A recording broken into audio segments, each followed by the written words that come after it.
Hello guys. अब आगे बढ़ते हैं। ठीक है, हमने छोड़ा था प्लान एंड प्रोग्राम पर।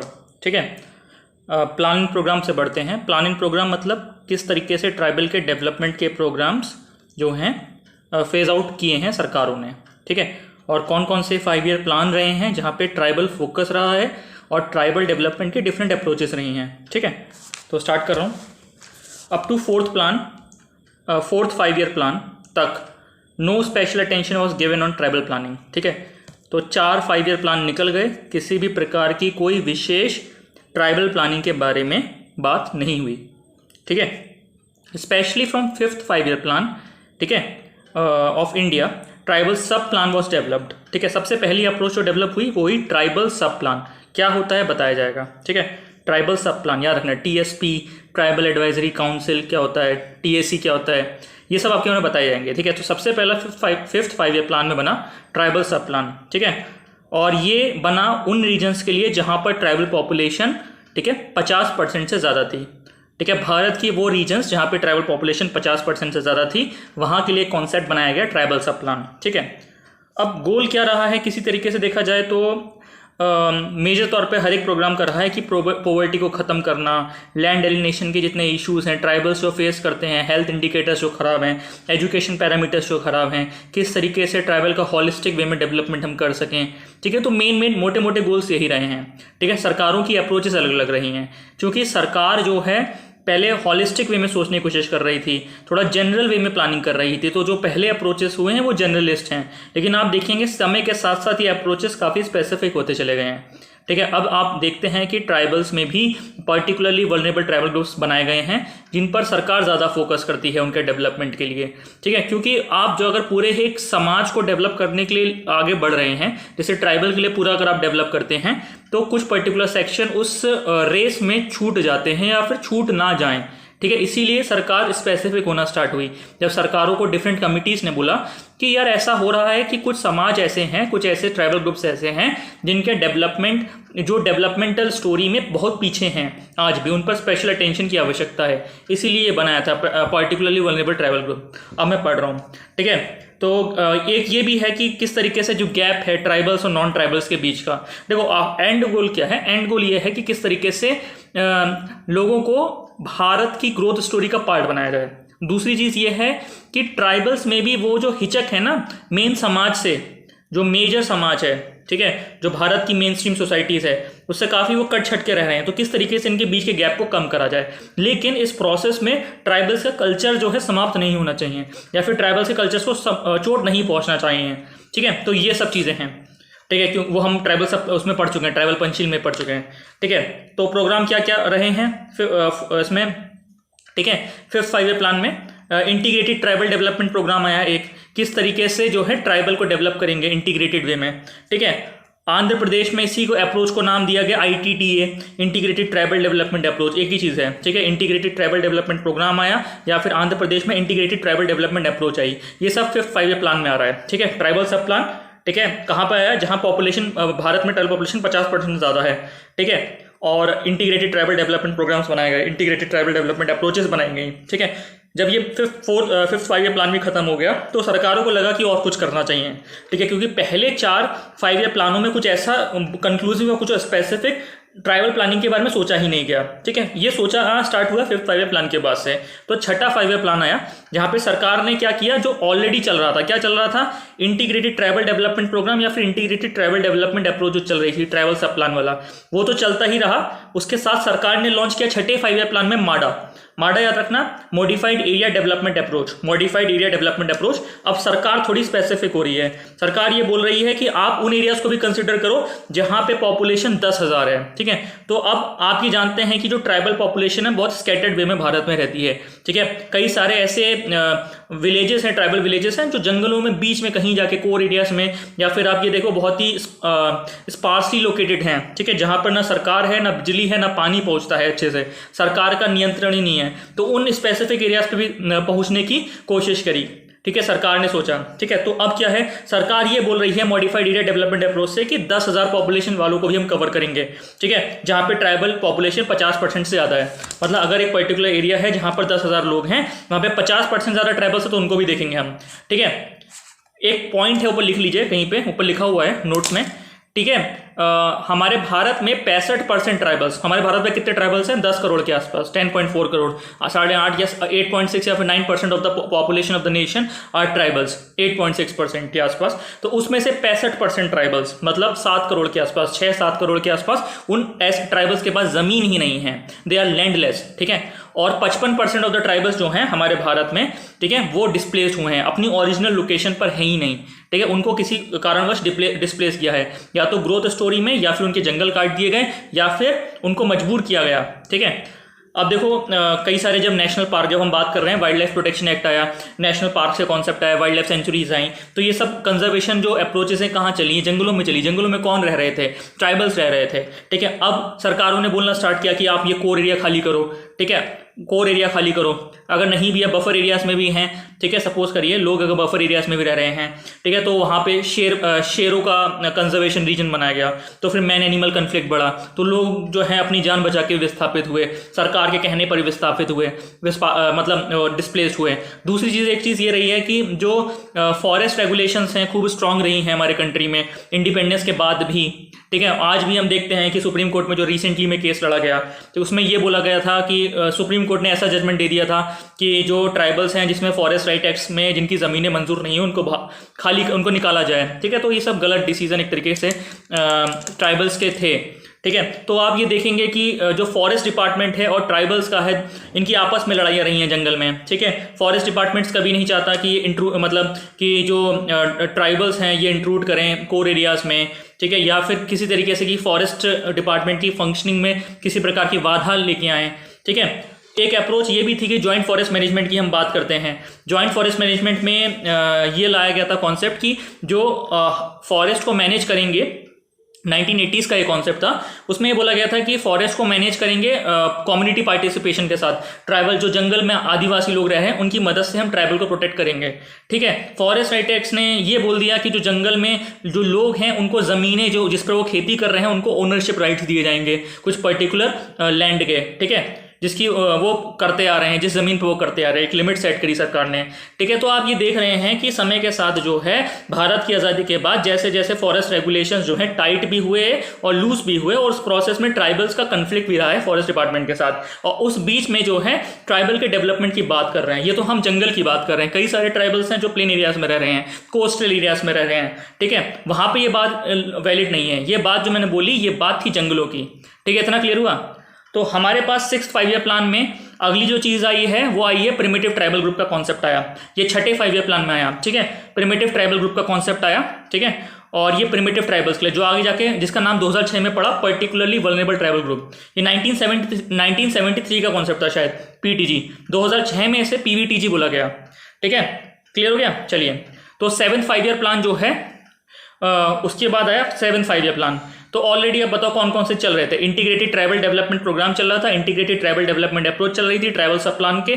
दूसरा एक और चल रहा था माडा, मॉडिफाइड एरिया डेवलपमेंट अप्रोच चल रही थी 10,000 पॉपुलेशन वाला। एक चल रहा था पर्टिकुलरली ट्राइबल ग्रुप चल रहा था, दे और ऑलरेडी रनिंग। PTG क्या था, मैंने बताया था कि ये कमीशन ने ये बताया था कि कुछ पर्टिकुलर ट्राइबल्स हैं वो बहुत ज़्यादा लैग कर चुके हैं शेड्यूल ट्राइब्स में, ठीक है। अगर आपको होलिस्टिक डेवलप करना है, ठीक है, अगर आपको इनको भी डेवलप करना है तो आपको स्पेसिफिक होकर सोचना पड़ेगा, ठीक है। अगर आप केवल ट्राइबल्स के नाम पे पैसा खर्च करते रहेंगे तो ये लोग पीछे छूट जाएंगे। आपको थोड़ा दिमाग लगा के इनके लिए स्पेसिफिक फंड बनाना पड़ेगा इनके डेवलपमेंट के लिए, ठीक है।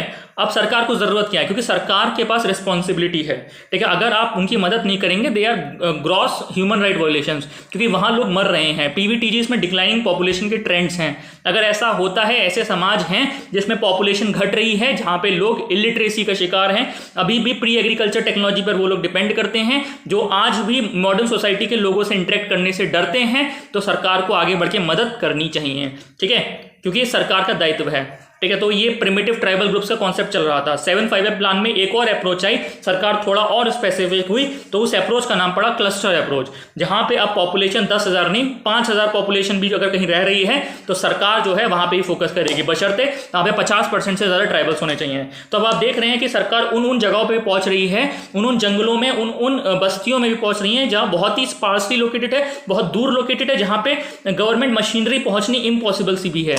ये बात रियलिटी है। आज भी बिहार में कई सारे ट्राइबल विलेजेस हैं ठीक है, जो हर साल बाढ़ में उजड़ते हैं और हर साल वहाँ पे बिजली नहीं है, ठीक है ना, वहाँ पे पीने का साफ पानी है। ओरांव की केस स्टडी पढ़िएगा। ओरांव में जो तराई रीजन में ट्राइबल्स रह रहे हैं, वहाँ पे एक नदी बहती है, नदी का नाम याद नहीं आ रहा मुझे, वो हर साल आती है और पूरा पूरा गांव उजाड़ के चली जाती है। वो लोग फिर से अपना घर बनाते हैं, ठीक है, क्लियर है। तो बिहार में तो फ्लड एक बहुत बड़ा रीजन है। तो क्लस्टर अप्रोच भी हो गया। तो इस तरीके से सरकारें जो है सोच रही थी। 5वां 5 प्लान, 6वां 5 प्लान, 7वां 5 प्लान, याद रखना 567 नाम से याद रखना। ये सरकार ने कोशिशें की हैं ट्राइबल डेवलपमेंट के लिए। और क्या क्या सरकार ने सोचा है, एक पीसा कानून के बारे में आप जानते ही हैं, ठीक है, पंचायती राज को एक्सटेंड किया गया। वहाँ ग्राम पंचायत जो है उसको ट्रेडिशनल वे में कैसे रन होंगी, ठीक है, शेड्यूल 5 एरियाज में, ठीक है, उसके प्रावधान किए गए, ठीक है। फॉरेस्ट राइट एक्ट की बात हुई 2006 में, ठीक है, कोई दिक्कत है। चलिए अब आगे बढ़ते हैं। अगला कॉन्सेप्ट है role of anthropology in rural and tribal development, ठीक है। अब एंथ्रोपोलॉजी का क्या रोल है ग्रामीण और ट्राइबल डेवलपमेंट में? सबसे पहला अप्लाइड एंथ्रोपोलॉजी, ठीक है। एंथ्रोपोलॉजी का क्या रोल है, किस तरीके से रूरल और ट्राइबल डेवलपमेंट में, ठीक है। एक है अप्लाइड एंथ्रोपोलॉजी, एक है एक्शन एंथ्रोपोलॉजी, एक है response of tribals to the government measures और चौथा है रोल ऑफ एडमिनिस्ट्रेशन। ये 4 चीजें हम पढ़ेंगे, ठीक है। अब मुझे बताओ अप्लाइड एंथ्रोपोलॉजी क्या है। अप्लाइड एंथ्रोपोलॉजी इसमें ये होता है कि यहाँ पे एंथ्रोपोलॉजिस्ट जो है एडमिनिस्ट्रेटर की मदद करता है, ठीक है। अप्लाइड एंथ्रोपोलॉजी में एडमिनिस्ट्रेटर की मदद कौन करता है? एंथ्रोपोलॉजिस्ट। वो बताता है कि किस तरीके की पॉलिसी होनी चाहिए या किस तरीके की पॉलिसी इंप्लीमेंटेशन होनी चाहिए ताकि फ्रूटफुल रिजल्ट आए। एक्शन एंथ्रोपोलॉजी क्या है? जहां पे एडमिनिस्ट्रेटर ही एंथ्रोपोलॉजिस्ट है या फिर एंथ्रोपोलॉजिस्ट ही एडमिनिस्ट्रेटर है, मतलब करता धरता ही एंथ्रोपोलॉजिस्ट है। Executive work is performed by anthropologist for the development of the tribals. तो ये एक्शन एंथ्रोपोलॉजिस्ट है। ये सोल टैक्स का कॉन्सेप्ट था, सॉल टैक्स का, ठीक है। आगे आएगा। फिर थर्ड पॉइंट है response of tribals to the government measures, ठीक है। अब ट्राइबल्स का क्या रिस्पॉन्स है कि सरकार जो भी स्कीम्स इंप्लीमेंट करने के लिए ट्राइबल्स के लिए आ रही है या फिर कोई भी एक प्रोग्राम लेके आ रही है, ट्राइबल्स किस तरह से रिस्पॉन्स कर रहे हैं। क्या ट्राइबल्स चाहते हैं इस वे में अपने आप को डेवलप करना? क्या ट्राइबल्स के लिए उस डेवलपमेंट का मतलब क्या है, उसको जानने की कोशिश करेंगे। और लास्ट में रोल ऑफ एडमिनिस्ट्रेशन। एडमिनिस्ट्रेशन का आखिरकार ट्राइबल डेवलपमेंट में रोल है क्या, ठीक है। जो हम बात करते हैं, हमारा पेपर 2 बोलता है उसमें रोल है क्या, ठीक है। अब आगे बढ़ते हैं। Anthropologist plays 3 important roles in tribal development. सबसे पहले एडवाइजरी रोल, ठीक है। दूसरा है एक्टिविस्ट रोल, तीसरा इवेल्युएटिव रोल, ठीक है। एडवाइजरी रोल मतलब वही अप्लाइड एंथ्रोपोलॉजी वाला, आप एडवाइस करेंगे। You are not in the executive action, वो डिस्क्रिप्शन ऑफ द एडमिनिस्ट्रेटर पर डिपेंड करेगा कि वो आपकी एडवाइस ले या ना ले, ठीक है। आप एडवाइस करेंगे, आप एक सजेस्टिव बंदे हैं, आप सजेशंस देंगे, आप कमिटी की रिकमेंडेशंस देंगे कि इस वे में आप अगर अपने एग्जीक्यूशन में करेंगे ट्राइबल डेवलपमेंट में, इस प्रोग्राम को इस तरह से इंप्लीमेंट कराएंगे, ठीक है। या फिर इस तरीके से जो कल्चर्स हैं उनकी भावनाओं को सामने रखते हुए एडमिनिस्ट्रेटर को ये समझाएंगे कि आपका जो प्रोग्राम है तभी सक्सेसफुल होगा जब इस तरीके से आप डेवलपमेंट की ग्रोथ स्टोरी को लिखेंगे, ठीक है। तब आप एक एडवाइजरी रोल में हैं। एक्टिविस्ट रोल क्या है? जब एक कदम बढ़कर आप खुद कार्य कर रहे हैं, ठीक है, आप खुद काम करेंगे, खुद एग्जीक्यूटिव वर्क में है। इवैल्यूएटिव रोल क्या है? एडमिनिस्ट्रेशन ने कुछ काम कर दिया है डेवलपमेंट का, एंथ्रोपोलॉजिकल डेवलपमेंट का ट्राइबल एरियाज में, ठीक है, उसको आप इवैल्यूएट करेंगे, ठीक है, कि वो क्यों फेल हुआ। जैसे एलपी विद्यार्थी ने माले पहाड़िया और बिरहोर में किया था, बात समझ में आ रही है, क्यों फेल हुए 1957 में। चलिए आगे बढ़ते हैं। सबसे पहला advisory role at planning and implementation level. At planning level anthropologist provides following advice to the administrators, ठीक है। सबसे पहला हॉलिस्टिक प्रिंसिपल की वो बात करता है। कौन सी? देखो मैंने कोड बनाया है HEPR। क्या है? HEPR, ठीक है। सबसे पहला है H बोले तो हॉलिस्टिक प्रिंसिपल, ठीक है। आपका कोई भी ट्राइबल डेवलपमेंट का प्रोग्राम होगा वो तब तक सक्सेसफुल नहीं होगा जब तक वो प्लान हॉलिस्टिकली ट्राइबल को डेवलप नहीं करता है। अगर आप ये सोच के चले गए कि मैं इकोनॉमिक डेवलपमेंट कर दूंगा तो ट्राइबल का डेवलपमेंट हो जाएगा, तो आपका plan is bound to fail. तो हॉलिस्टिक प्रिंसिपल का होना जरूरी है। दूसरा उन्होंने बोला फेल्ट नीड। उस डेवलपमेंट की नीड होनी चाहिए उस समाज में। जब तक वो नीड नहीं है, वो अर्ज नहीं है डेवलपमेंट का, तब तक वो समाज जो है वो उस डेवलपमेंट या फिर उस ग्रोथ स्टोरी में अपने आप को भागीदार नहीं बनाएगा, ठीक है, या फिर वो फ्रूटफुल रिजल्ट नहीं देगा। अगला उन्होंने बताया पी से पीपल पार्टिसिपेशन। जब तक लोग जो है पार्टिसिपेट नहीं करेंगे, जब तक आप लोगों को साथ में लेके डेवलपमेंटल प्लान में काम नहीं करवाएंगे, तब तक जो है ये प्लान सक्सेसफुल नहीं होगा। और लास्ट बोला उन्होंने रीडिस्ट्रीब्यूशन का प्रिंसिपल, ठीक है। अब ट्राइबल जो है इगैलिटेरियन वैल्यूज पे चलता है, ठीक है। अब जब तक आपका डेवलपमेंट प्रोग्राम जो है रीडिस्ट्रीब्यूशन के प्रिंसिपल पे आधारित नहीं होगा, तब तक जो है वो plan is bound to fail, ठीक है। तो चारों याद हो गए, ठीक है। एडवाइस में क्या क्या करेगा? Holistic, felt need, people's participation and redistribution. चलिए अब मैं एक एक पढ़ रहा हूँ। होलिस्टिक प्रिंसिपल पढ़ते जाइए। Anthropologist advises administrators to make plan keeping in view of holistic principle, ठीक है, as per holistic principle all aspect of tribal life, चाहे वो इकोनॉमिक हो, सोशल हो, कल्चरल हो, बायोलॉजिकल हो, ठीक है, इन सबको आपको सोचना है। और ये सारे जो हैं they are inter related and interdependent, जो आपको पता ही है, ठीक है, कल्चरल कॉम्प्लेक्स बनता है टोटल मिला के। So while making plan for economic development social and cultural life of the tribals must be given due consideration, ठीक है। अब किसी ट्राइबल के लिए खेती करना टैबू है, मतलब हल चलाना टैबू है, ठीक है, वो हल नहीं चला सकता। उसके लिए हल चलाना मतलब किसी मतलब मदर अर्थ में के ब्रेस्ट को टीयर अपार्ट करना, ठीक है। तो उसको अगर आप खेती करवाएंगे और सोचेंगे कि वो इस वे में इकोनॉमिकली डेवलप कर जाएगा, तो वो उस डेवलपमेंटल प्लान में अपने आप को स्थिर नहीं मान पाएगा, ठीक है, वो जो है वो उस प्लान के साथ नहीं चल पाएगा। तो ये कल्चरल पैटर्न्स आपको समझने होंगे पहले, कोई भी प्लान को एग्जीक्यूट या फिर आपको फॉर्मुलेट करने से पहले, ठीक है। तो आपको क्या करना है, इकोनॉमिक, सोशल, कल्चरल, बायोलॉजिकल, हर एक डायमेंशन में सोचना होगा, किसी एक पर्टिकुलर डायमेंशन में अगर आपको ग्रो कराना है, ठीक है। अगर कोई पर्टिकुलर ट्राइबल जो है एक पर्टिकुलर मांस नहीं खा रहा है, ठीक है, और आप उसी का मांस उसे खिला के उसकी बायोलॉजिकल मतलब उसके बायोलॉजिकल डिग्रेडेशन को रोक रहे हैं, एक एग्जाम्पल दे रहा हूँ, ये मत सोचिए, ठीक है, तब किसी एक पर्टिकुलर डाइट को फॉलो नहीं कर रहा है, अगर उस पर्टिकुलर डाइट को आप फोर्सफुली फॉलो करा रहे हैं तो वो कैसे कर लेगा। जैसे कोई ब्राह्मण है या हिंदू है, उसने कभी मांस मच्छी नहीं खाया, तो उसका मांस मच्छी ना खाना उसका कल्चर है, ठीक है। अब आप उसको फोर्सफुली थोड़ी ना खिलवा दोगे, ठीक है, बात समझ आ रही है। तो यही सब चीज़ें बता रहा हूँ कि कल्चर की नॉलेज होनी चाहिए, ठीक है, हर एक एस्पेक्ट में आपको ट्राइबल डेवलपमेंट में सोचना पड़ेगा। तो यही बात है होलिस्टिक प्रिंसिपल की, ठीक है। और social culture life of tribal must be given due consideration, if not the plan will fail as happened in the case of Male Paharia, Birhor और चेंचू रिसेटलमेंट स्कीम में जो हुआ है। माले पहाड़िया और बिरहोर और चेंचू में फेल हुए हैं, इसीलिए बोल रहे हैं होलिस्टिक प्रिंसिपल का होना बहुत जरूरी है। फॉर माले पहाड़िया वे करके बताते हैं, माले पहाड़िया के लिए the then government of Bihar launch the resettlement of scheme. Male Paharia Bihar में था, मतलब समझ लेना बिहार झारखंड वाला रीजन जो है, ठीक है।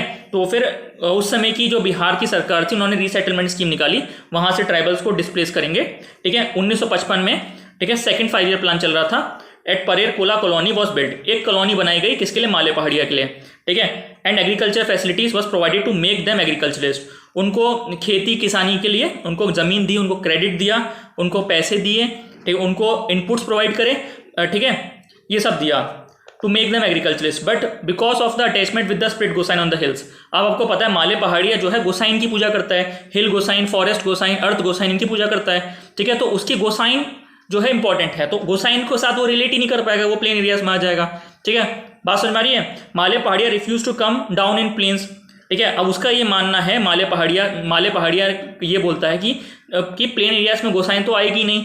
अगर गोसाइन नहीं आएगी, गोसाइन समझ लो ना स्पिरिचुअल वर्ल्ड में जो कल्चर्स होते हैं, ठीक है, मैंने पढ़ाया है इसको शिफ्टिंग कल्टीवेशन में, ठीक है।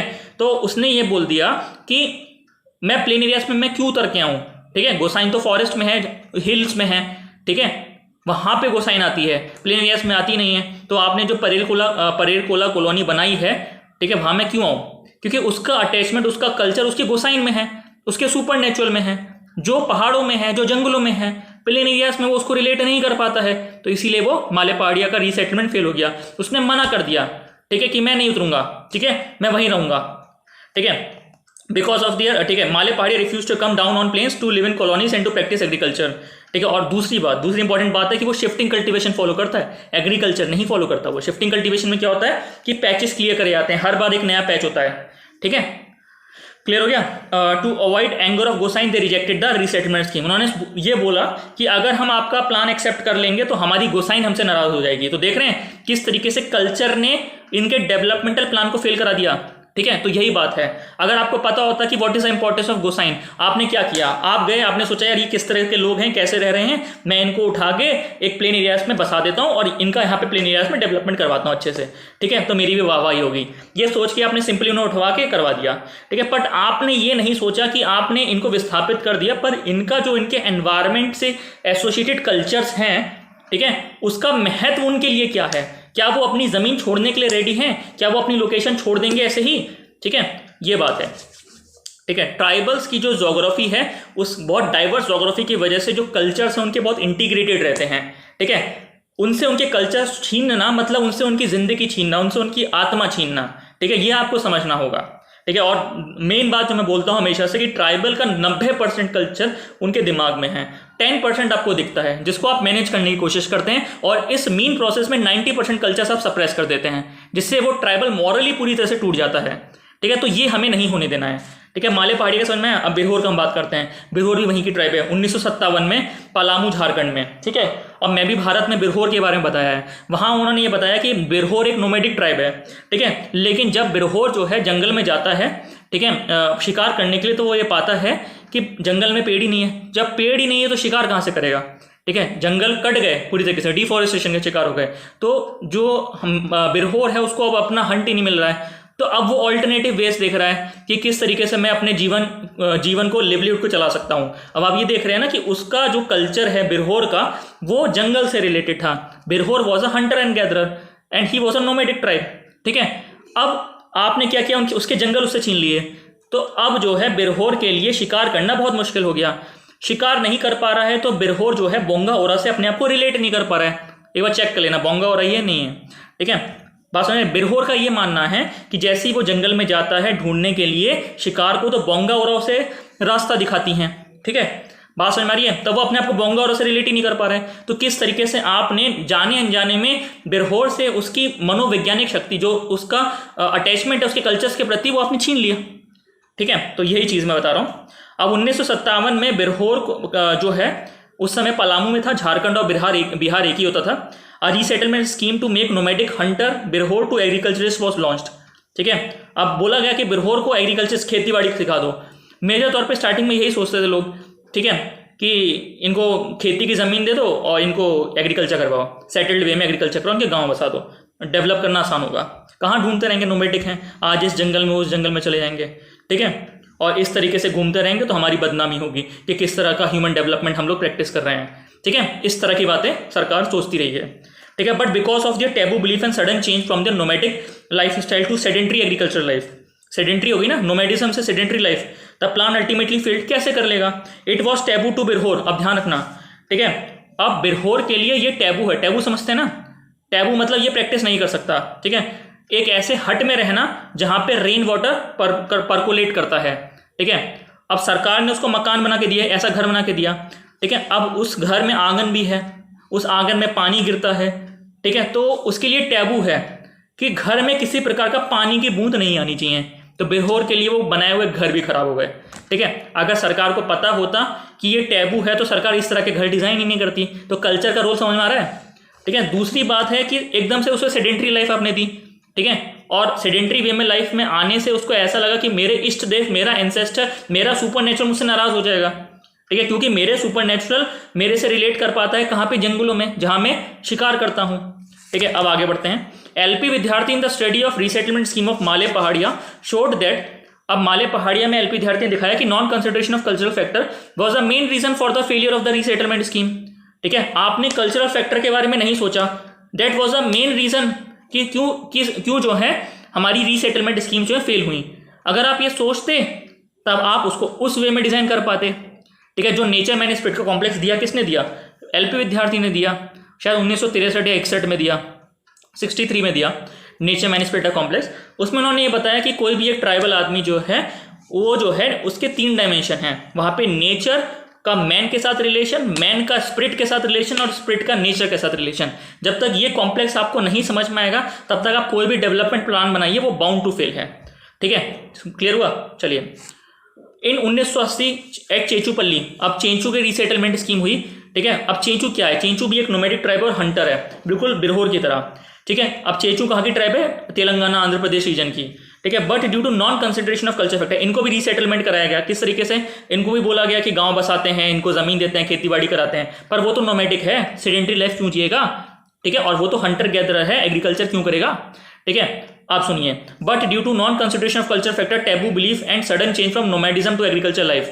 ठीक है, अब चेंचू में क्या है, एक टैबू है। टैबू मतलब ये फॉलो नहीं कर सकता। अब टैबू समझते हैं ना, टैबू क्या है, टैबू मतलब कि ये चीज आप नहीं कर सकते, आपके समाज में ये चीज करना प्रोहिबिटेड है। ठीक है, चेंचू में एक टैबू है to live in a house. Chenchu में ये टैबू है कि आप उस घर में नहीं रह सकते हैं जहां पर डेथ हुई हो, जहां पे मौत हुई हो।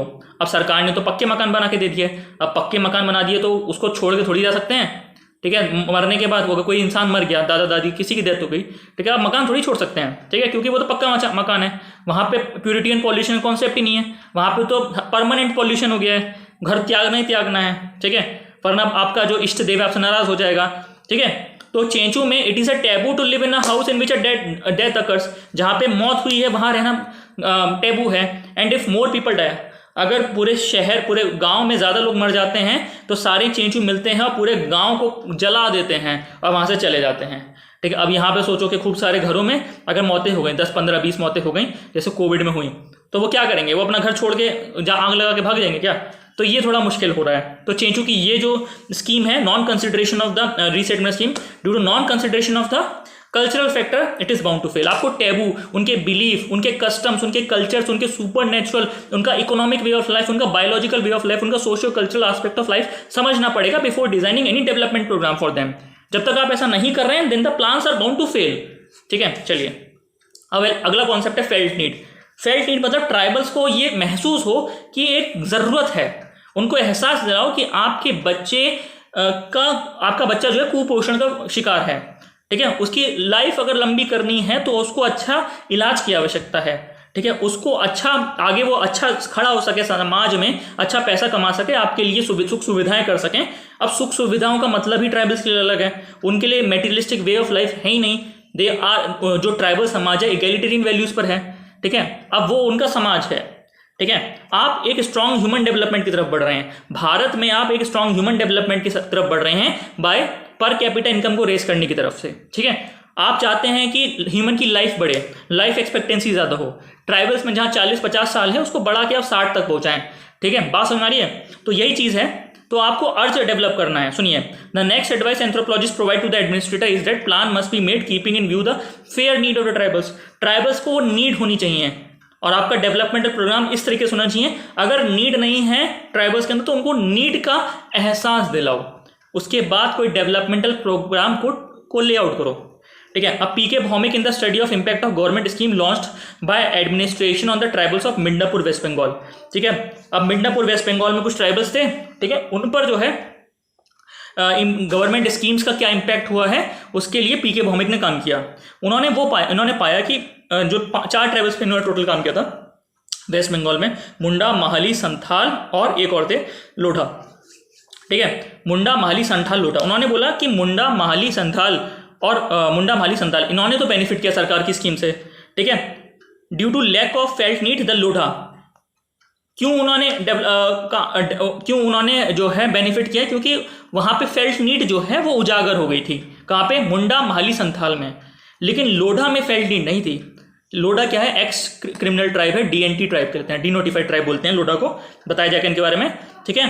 The Lodha could not benefit from the government scheme, ठीक है। तो 4 ट्राइब्स हैं, मुंडा, माहली, संथाल, इनमें तो फेल्ट नीड अर्ज डेवलप हो गया था, लेकिन लोढ़ा में डेवलप नहीं था ये, तो लोढ़ा जो है बेनिफिट नहीं कर पाया। तो बस यही बता रहे हैं फेल्ट नीड की आवश्यकता क्या है, बस सिंपल मारो, ज़्यादा फील में बताना वहाँ पे, क्योंकि आपको करना क्या, आपको बस HEPR मारना है, holistic principle, felt need, people's participation, redistribution का प्रिंसिपल, ये चारों मार दिए, क्योंकि हो जाएगा 15 नंबर में क्वेश्चन हो जाएगा। क्लियर हो गया? अब है पीपल्स पार्टिसिपेशन, लोगों की भागीदारी, जन भागीदारी। Anthropologist advises administrators to make plan with people's participation. Obviously if plan are made with people's environment then people feel involve with the plan, लोगों को लगेगा कि वो इन्वॉल्व है उस प्लान में। They take their plan as their own plan, cooperate with the plan and plan become successful. Obviously Sachidanand in the study of Mishmi tribe, अब Mishmi tribe पे सचिदानंद ने काम किया। मिश्मी कहाँ की? अरुणाचल प्रदेश की, of Lohit district. Found that the resettlement plan to make Mishmi agriculturalist made with the involvement of Mishmi people, ठीक है। अब एक रीसेटलमेंट प्रोग्राम बना था जिसमें मिश्मी पीपल्स को बोला गया था कि आप एग्रीकल्चर को फॉलो करें। अब इस प्रोसेस में मिश्मी पीपल को पार्टिसिपेट करवाया गया था, ठीक है। और उस पार्टिसिपेशन में इन्होंने ये पाया कि पीपल का इन्वॉल्वमेंट ज़्यादा है और ये प्लान जो है सक्सेसफुल हो गया, ठीक है। So when people as a whole take group decision to change, लोगों ने आपस में मिलकर बोला कि हम एग्रीकल्चर करेंगे, हमारा जो समाज है आगे बढ़ेगा, तो एग्रीकल्चर को ऐसा इकोनॉमिक वे ऑफ लाइफ के रूप में देख रहा है। जब लोगों ने एक्सेप्ट किया और लोगों ने डिजाइन किया उस प्लान में अपने आप को रखते हुए, तब वो प्लान सक्सेसफुल हुआ, ठीक है। तो मिश्मी का आप केस स्टडी यहाँ डाल सकते हैं, सचिदानंद की मिश्मी की जो केस स्टडी है एग्रीकल्चर बनाने में, जहाँ पे लोगों के पार्टिसिपेशन से प्लान को सक्सेसफुल बनाया, ठीक है। Culture, so when people as a whole take group decision to change then culture is not a barrier. वहाँ पे लोगों ने अपना कल्चर भी छोड़ दिया, क्योंकि लोगों का सोशल एक्सेप्टेंस आना जरूरी है। लोगों ने एक्सेप्ट कर लिया कि हम एग्रीकल्चर को फॉलो करेंगे, भले ही हमारा एग्रीकल्चर त्याग दें हम, क्योंकि दिमाग से गेम खेलना है। ठीक है। वहां पे जो ट्राइबल्स हैं उन्होंने ये सोचा कि एग्रीकल्चर प्रोसेस में अगर हमारा economic way of life improve हो रहा है और इस मीन प्रोसेस में हम अपने बिलीफ्स को थोड़ा सा भी मॉडिफाई करते हैं तो वो चल जाएगा। यहां लोगों ने एक्सेप्ट कर लिया, तो सारा खेल तो एक्सेप्टेंस का है। सोशली एक्सेप्टेंस कितना है? In Male Paharia plan was failed because it was impose on the tribals from outside. Impose बाहर से नहीं करना है, अंदर से करना है। प्लानिंग फ्रॉम बिलो होनी चाहिए, बॉटम अप अप्रोच होनी चाहिए। ठीक है, प्लान जो है नीचे से ऊपर होना चाहिए। ठीक है, आपने वो पढ़ा होगा पार्टिसिपेटरी रूरल अप्रेजल और रैपिड रूरल अप्रेजल, उनको रिवाइज कर लीजिएगा। ठीक है, अब आगे बढ़ते हैं। ठीक है, ये हो गया हमारे पास। हाँ, हॉलिस्टिक प्रिंसिपल हुआ, फेल्ट नीड हुआ, पीपल्स पार्टिसिपेशन हुआ। अब हम पढ़ रहे हैं रीडिस्ट्रीब्यूशन का प्रिंसिपल, जो चौथी एडवाइस है। ठीक है, एक क्वेश्चन पे आप आंसर लिखिएगा, assess the role of making anthropology in sustainable development. ठीक है, सस्टेनेबल डेवलपमेंट में एंथ्रोपोलॉजी का क्या रोल है? ठीक है, चलिए रीडिस्ट्रीब्यूशन प्रिंसिपल की हम बात करते हैं। जो चौथी एडवाइस दी जाती है रीडिस्ट्रीब्यूशन की दी जाती है, क्योंकि redistribution is a basic principle in tribal समाज। ठीक है, anthropologist provides to administrator that, चौथी एडवाइस जो एंथ्रोपोलॉजिस्ट प्रोवाइड करते हैं एडमिनिस्ट्रेटर को, that tribal plan must be made in keeping view of the redistribution principle so that development must not lead to social inequalities as happened in case of Juang. कोई भी आप plan बना रहे हैं किसी भी समाज के लिए, तो कभी भी ऐसा नहीं होना चाहिए कि उस समाज में उस प्लान की वजह से इनइक्वालिटीज डेवलप हो जाएं। एक पर्टिकुलर समाज में सरकार का एफर्ट की वजह से, जो सरकार पैसा खर्च करेगी गवर्नमेंट स्कीम प्रोग्राम की वजह से, ऐसा ना हो कि कुछ पर्टिकुलर 10% 15% लोग ही उसका बेनिफिट उठा लें और इनइक्वालिटी जो है उस समाज में डेवलप हो जाए, जिससे और कॉन्सिक्वेंसेज उस समाज में आए। तो रीडिस्ट्रीब्यूशन के प्रिंसिपल को उठा के हमें चलना होगा, जैसे जुआंग में पाया गया था। ठीक है, Implementation of resettlement scheme among the Juang tribes क्या है? After putting ban on shifting cultivation, Orissa government launch resettlement scheme. Shifting cultivation में बैन किया गया था, पोडू खेती वगैरह वो करते थे लोग, जुआंग वगैरह। देखो, शिफ्टिंग कल्टीवेशन जो है सरकार मानती है it is a wrong way to practice shifting cultivation. आप क्या कर रहे हैं? जंगल काट रहे हैं, आग लगा रहे हैं। ठीक है, पॉल्यूशन भी कर रहे हैं और जंगल भी काट रहे हैं, तो सरकार चाहती है इसको डिस्करेज करती है। ठीक है, बट मेरा इतना मानना है कि बड़े स्केल पे अगर ट्राइबल्स प्रैक्टिस ना करें, इसको छोटे से स्केल में प्रैक्टिस करें, या फिर जैसे 3-4 गज में या फिर 4-5 गज में, बस एक सिंबोलिज्म के तहत, तो उनका कल्चर जो है प्रिजर्व भी रहेगा और उनकी वो जो मनोवैज्ञानिक जो स्थितियाँ हैं जिससे वो परेशान ना हो, ठीक है, वो भी चलती रहेंगी और सरकार का भी काम हो जाएगा। क्योंकि इन द मीन टाइम आपको ये सब छोड़ना पड़ेगा। ठीक है, आप अपने जैसे मिशमी ट्राइब में क्या हुआ, कल्चर्स को मॉडिफाई करने के लिए रेडी हो गया वो समाज। ठीक है, तो हमको ये पढ़ना है कि किसी भी डेवलपमेंटल स्टोरी में वो समाज जो है किस पर्टिकुलर फेज पर है। ठीक है, ये भी आपको समझ में आना होगा। अगर वो समाज जो है बहुत ऑर्थोडॉक्स है, रिजिड है, वो नहीं है, तो उसको आप डेवलप करोगे तो वो प्लान बाउंड टू फेल है। तो आपको उसके अंदर वो फेल्ट नीड, वो अर्ज फॉर डेवलपमेंट दिखाना पड़ेगा। ठीक है, चलिए आप सुनिए। After putting ban on shifting cultivation, Orissa government launch resettlement scheme for the shifting cultivators Juang. ठीक है, जुआंग के लिए उन्होंने रीसेटलमेंट स्कीम निकाली। जुआंग जानते हैं उड़ीसा का ट्राइबल है। They were provided irrigated agricultural land, और उनको सब कुछ सरकार ने प्रोवाइड किया, इनपुट्स वगैरह। ठीक है, इससे बहुत कुछ गड़बड़ हो गया, समाज में इनइक्वालिटीज आई। आपने क्या किया? शिफ्टिंग कल्टीवेटर्स हैं, जंगलों को काट के जो खेती करते हैं उनको आपने एक ऐसा सीडेंटरी वे ऑफ लाइफ दे दिया। जो उनका जंगल में शिफ्टिंग कल्टीवेशन है वो एक पर्टिकुलर लैंड पर नहीं है ना, अलग अलग पैचेस क्लियर करते हैं, हर साल एक नया खेत होता है। ठीक है, बात समझ आ रही है? Previously Juang society in Juang shifting cultivation plot was collectively owned such as Toyla. उसको टॉयला बोलते थे, कलेक्टिवली ओन होता था, पूरा परिवार या पूरी किनशिप जो है वो उसको ओन करता था। After this scheme for the first time the sense of private property develop. Juang में अंदर ये आ गया, भावना आ गई कि प्राइवेट प्रॉपर्टी है लैंड, पहले कलेक्टिव था। ठीक है, इससे क्या है, लोगों में लड़ाइयाँ स्टार्ट हुई, समाज में लड़ने लोग लगे आपस में। जो डिफ्यूजनिस्ट और इवोल्यूशनिस्ट फोर्सेस जो है पेनिट्रेट किया जुआंग सोसाइटी में, गवर्नमेंट के एफर्ट्स की वजह से भी एक इनडायरेक्ट वे में। ठीक है, उसने समाज को तोड़ के रख दिया, उसके सोशल स्ट्रक्चर को बिखेर रख दिया, क्योंकि ये एक मेटीरियलिज्म की भावना जो है समाज में डेवलप हो गई। ठीक है, materialistic values. After the scheme for the first time sense of private property developed. Previously Juang society was characterized by collectivism and sharing, but after this scheme sense of individualism and sharing developed, saving among developing them. ये तो होता ही है, कोई भी समाज आप development की तरफ लेके आ रहे हैं तो उस डेवलपमेंट में जो इल्स ऑफ मॉडर्न सोसाइटीज़ हैं जिसमें एक इंडिविजुअलिज्म की भावना है। आप रहते हैं ना मेट्रो सिटीज़ में, तो आपके बाजू में क्या चल रहा है, उसके बाजू में क्या चल रहा है, वो क्या मतलब, इवन सेम फ्लोर के फ्लैट्स में आपको नहीं पता होता। लेकिन आप कभी किसी छोटी सोसाइटीज़ में रहो, स्लम्स में रहो, तो पूरे स्लम की लाइन को सब पता रहता है। ठीक है, वहाँ पे सोशल बॉन्ड्स ज़्यादा स्ट्रांग होते हैं। ठीक है, बात समझ आ रही है? चलिए, थर्डली अब ये समझते हैं कुछ जुआंग फैमिलीज जो हैं रिच हो गई। जैसे एग्रीकल्चर में भी ऐसा है कि आपके डिपेंड करता है कि आपकी क्रॉप किस तरह की होगी। कुछ लोगों ने कैश क्रॉप उगाई, कुछ लोगों ने नॉर्मल क्रॉप्स उगाई। जिन्होंने कैश क्रॉप उगाई उनका ज़्यादा पैसा आ गया तो वो ज़्यादा अमीर हो गए। कुछ लोग जो हैं लोन लेने के बाद जो है उनकी क्रॉप खराब हो गई तो वो इंडेप्टेड हो गए, तो इनइक्वालिटीज़ बढ़नी स्टार्ट हो गई समाज में। पहले ये लोग मिल के देखते थे, कलेक्टिव भावना होती थी, तो ये सब ना ज़्यादा ना कम कुछ नहीं होता था। अब जो है इनइक्वालिटीज़ डेवलप होनी स्टार्ट हो गई। Some Zhuang families become rich but some became poor for the first time. Have and have nots and stratification develop in the society, क्योंकि कलेक्टिविज्म और शेयरिंग जो है is replace by individualism and saving. ठीक है, which was पहले जो society egalitarianism पे थी अब वो अनइक्वल होती जा रही है। ठीक है, fourthly patron client relationship develop among the people. ठीक है, who previously have kinship ties. पहले क्या होता था कि पूरे समाज में किनशिप टाइज होते थे। ठीक है, किनशिप टाइज मतलब हमें खेती करनी है तो आजू बाजू के परिवार के लोग भी आ जाते थे हार्वेस्टिंग के समय या सोइंग के समय। अब क्या है, लोग जो है अपने जो मैनुअल लेबर्स की वैल्यू रखने लगे। ठीक है, बात समझ में आ रही है। तो इंडिविजुअलिज्म हो गया, सेविंग का ये जो बिलीफ सिस्टम है ये आ गया। ठीक है, हमारे पास ज़्यादा है, इथनोसेंट्रिसिज्म की भावना आ गई, तुम्हारे पास कम है, हम तुमसे बड़े हैं। ठीक है, ये इनइक्वालिटी की भावना आ गई। तो जुआंग का जो मॉरल वैल्यूज़ हैं, जो कैरेक्टर वैल्यूज़ हैं, वो उस समाज की वो डाउनग्रेड हुई। आप इकोनॉमिक डेवलपमेंट चाह रहे हैं उस पर्टिकुलर समाज में। ठीक है, आपने उस समाज को एग्रीकल्चरलिस्ट भी बना दिया, पर आपने उस समाज को इक्वली ग्रो नहीं करने दिया। मतलब वो तो समाज पे डिपेंड करता है ना, समाज के लोग कैसे हैं, इंडिविजुअल डिफरेंसेस की वजह से ये होता है। ठीक है, अब आप क्या करें कि एक पर्टिकुलर क्लास में बहुत अच्छे से अच्छा टीचर ले आइए। ठीक है, एक एग्जांपल दे रहा हूँ, एक क्लास है 12th क्लास रख लीजिए, एक बहुत अच्छे से अच्छे टीचर्स लिए, खूब अच्छा सा पढ़ाइए बच्चों को। ठीक है, अब आप ये देखेंगे अगर 30 बच्चों की क्लास है तो उसमें से एक फर्स्ट आएगा, एक लास्ट आएगा। जब टीचर्स अच्छे हैं, ठीक है, सब कुछ बढ़िया है, तब ऐसा क्यों है? इंडिविजुअल डिफरेंसेस मैटर करते हैं। वो बच्चा घर जाके कितना पढ़ रहा है, वो बच्चा मेहनत कितना कर रहा है। ठीक है, इंडिविजुअल डिफरेंसेस भी यहाँ पे भी होंगे जुआंग में। जब इंडिविजुअल डिफरेंसेस आए तब कोई अमीर हुआ, कोई गरीब हुआ। ठीक है, फोर्थली ये हो गया। चलो, pattern client relationship develop among the people who previously have kinship ties and have genuine sense of belongings. The rich Juang consider themselves superior. जो अमीर जुआंग हुए उन्होंने अपने आप को सुपीरियर बोलना स्टार्ट किया। And stop their sons and daughters to visit Majang. जो अमीर हुए उन्होंने अपने बच्चों को यूथ डॉर्मेट्री में जाना मना कर दिया, क्योंकि जो अमीर हुए वो अब मॉडर्न सोसाइटी के करीब हैं। ठीक है, तो इन्फ्लुएंस उनका मॉडर्न सोसाइटी पे ज़्यादा है, मॉडर्न सोसाइटी का इन्फ्लुएंस उन पर ज़्यादा है। और जो गरीब हैं वो अभी भी अपने कल्चर के साथ हैं।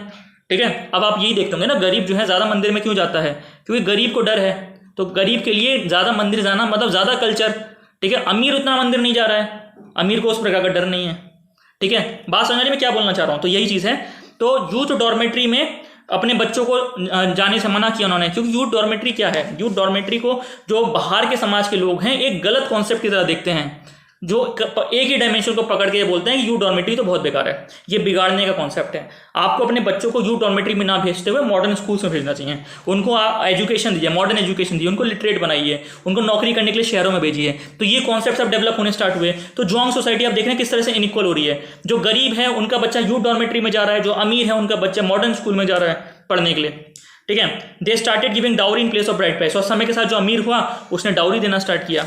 ठीक है, क्लियर हो गया? अब एक क्वेश्चन है, describe how various tribal development plans have impacted the process of social transformation among tribals.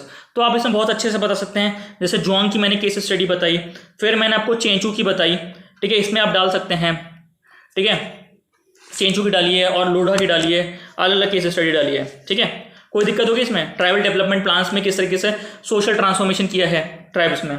ठीक है, आपको ये दिखाना है कि सरकार की जो ट्राइबल डेवलपमेंट प्रोग्राम्स है वो किस तरीके से सोशल स्ट्रक्चर को हिट कर जाते हैं और समाज में इनइक्वालिटीज़ भी आ जाती हैं, समाज किस प्रकार से चेंज हो जाता है। कई बार वो पूरी तरह से प्रोग्राम फेल हो जाते हैं, समाज को तोड़ नहीं पाते हैं। ठीक है, तो समाज किस फेज पर है ये भी डिपेंड करेगा कि जो ट्राइबल डेवलपमेंट के प्रोग्राम्स हैं उनका कितना फर्क होगा उन समाजों पर। ठीक है, अब at implementation level anthropology provides two advices to the administrator. ठीक है, अब इंप्लीमेंटेशन लेवल पे एंथ्रोपोलॉजी है, 2 एडवाइस प्रोवाइड करता है। सबसे पहला रिपोर्ट बिल्डिंग। आप जो है एज एन एंथ्रोपोलॉजिस्ट आपकी रिपोर्ट बनाओ। ठीक है, जिस भी आप पर्टिकुलर ट्राइबल ग्रुप में डेवलप करना चाह रहे हैं, डेवलपमेंट लाना चाह रहे हैं, वहाँ पे आपकी एक रिपोर्ट होनी चाहिए। ठीक है, और प्रिंसिपल ऑफ ग्रेजुएलिज्म को फॉलो करो। ये नहीं कि आपने आज रात में ये कुछ प्लान सोचा, मॉर्निंग में उठे धड़ाधड़, पैसा आपके पास है ही सरकारी, तो आपने सारा प्रोग्राम इंप्लीमेंट कर दिया। नहीं, ग्रेजुअल करो, समय दो उनको एडेप्ट करने के लिए। ठीक है, तो मैं पढ़ रहा हूँ report building. Anthropologist advise administrator to build good report of the tribal people before implementing the plan. ठीक है, आप जो है आपकी रिपोर्ट भी होनी चाहिए लोगों के साथ और लोगों की भी रिपोर्ट आपके पास होनी चाहिए। मतलब आप लोगों की भावना को समझो, खुद अपने आप को उनकी जगह रख के देखो, उनकी नीड्स को समझो, तब आप उनको डेवलप करो। उनकी नीड्स को जब समझोगे तो मेन चीज़ उनके लिए उनका कल्चर है। ठीक है, they should have respect for tribal culture and win there confidence and assure them that administration is for them. उनको ये एहसास दिलाओ कि प्रशासन उनके लिए है, उनके भले के लिए। अगर कुछ बुरा होगा तो प्रशासन is there to help them. ये जब उनके अंदर फील आएगी तब वो आपके साथ खड़े होंगे आपके डेवलपमेंटल प्लान में। और प्रिंसिपल ऑफ ग्रेजुअलिज्म क्या है? Anthropologist advises administrators to implement the plan gradually. Plan को धीरे धीरे इंप्लीमेंट कराओ और ट्राइबल्स को एडजस्ट करने का समय दो, ठीक है। अब है applied anthropology. Anthropologist uses anthropological principle in making and implementing the plan, ठीक है। अप्लाइड एंथ्रोपोलॉजी में क्या है? एंथ्रोपोलॉजिस्ट बताएगा कि किस तरीके से आपको करना है। एक्शन एंथ्रोपोलॉजी वो खुद करेगा, ठीक है। क्या प्रिंसिपल्स हैं वो खुद इंप्लीमेंट करेगा। एनएमएस कॉम्प्लेक्स वो डिजाइन करेगा, फिर प्लान को एग्जीक्यूट भी कर जाएगा। यहाँ पे वो एनएमएस प्रिंसिपल इथनोग्राफिक प्रोफाइलिंग करेगा और उस बेसिस पे ट्राइबल डेवलपमेंट प्रोग्राम्स में अपने सजेशंस देगा, ठीक है। और एग्जीक्यूशन में एज एन एडवाइजरी रोल अदा करेगा। At planning level anthropologist advises administrator to make plan as a holistic principle. Holistic principle felt need people's participation और रीडिस्ट्रीब्यूशन के बेसिस पे, HFPR याद रखना, इस बेसिस पे जो है प्लान को बनाओ। Secondly anthropologist advises administrator to implement the plan gradually by establishing the rapport with the people. लोगों के साथ रैपोर्ट बनाते हुए आप जो है प्लान को इंप्लीमेंट कराओ, ठीक है। हो गया।